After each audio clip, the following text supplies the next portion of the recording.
Hello guys, কেমন আছেন আপনারা?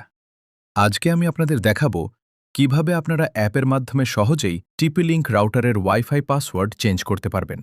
তাই ভিডিওতে লাইক এবং চ্যানেলকে সাবস্ক্রাইব করে দিন। এর জন্য প্রথমে গুগল প্লে স্টোর থেকে এই অ্যাপটি ডাউনলোড করে নেবেন। এরপর অ্যাপটি ওপেন করবেন। এখানে এই বক্স দুইটি টিক করে কন্টিনিউ-এ ক্লিক করে দিবেন। এরপর এখানে ক্রিয়েট টিপি-লিঙ্ক আইডি এই অপশনে ক্লিক করবেন। এখানে আপনারা আপনাদের জিমেল অ্যাড্রেস দিয়ে দিবেন। এরপর এখানে আপনাদের একটি পাসওয়ার্ড সেট করতে হবে। পাসওয়ার্ড সেট করার পর আপনারা এখান থেকে ব্যাক এসে জিমেল অ্যাপ ওপেন করে নেবেন।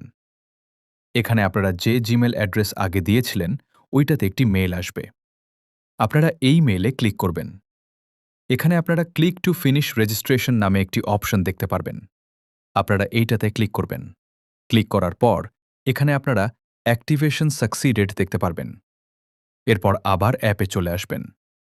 অ্যাপে আসার পর অ্যাক্টিভেট এবং লগ ইন এই অপশনে ক্লিক করবেন। ক্লিক করার পর এখানে আপনারা আপনাদের রাউটার দেখতে পারবেন। আপনারা এইটাতে ক্লিক করে দিবেন। এখানে সিকিউরিটি এর কারণে স্ক্রিন ব্ল্যাক দেখা যাচ্ছে।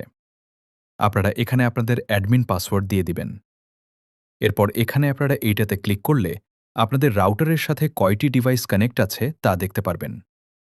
আর পাসওয়ার্ড চেঞ্জ করার জন্য আপনারা এই অপশনে ক্লিক করবেন। এখানে আপনারা আপনাদের ওয়াইফাইয়ের পাসওয়ার্ড দেখতে পারবেন। পাসওয়ার্ড চেঞ্জ করার জন্য আপনারা উপরের এখানে ক্লিক করবেন। এখানে আপনারা পুরনো পাসওয়ার্ড ডিলিট করে নতুন পাসওয়ার্ড সেট করে উপরে সেভ অপশনে ক্লিক করে দিবেন। সেভে ক্লিক করার সাথে সাথেই আপনাদের পাসওয়ার্ড চেঞ্জ হয়ে যাবে। সেম একইভাবে এখান থেকে আপনারা 5G এর পাসওয়ার্ডও চেঞ্জ করতে পারবেন। এভাবেই আপনারা অ্যাপের মাধ্যমে খুব সহজে ওয়াইফাই পাসওয়ার্ড চেঞ্জ করতে পারবেন।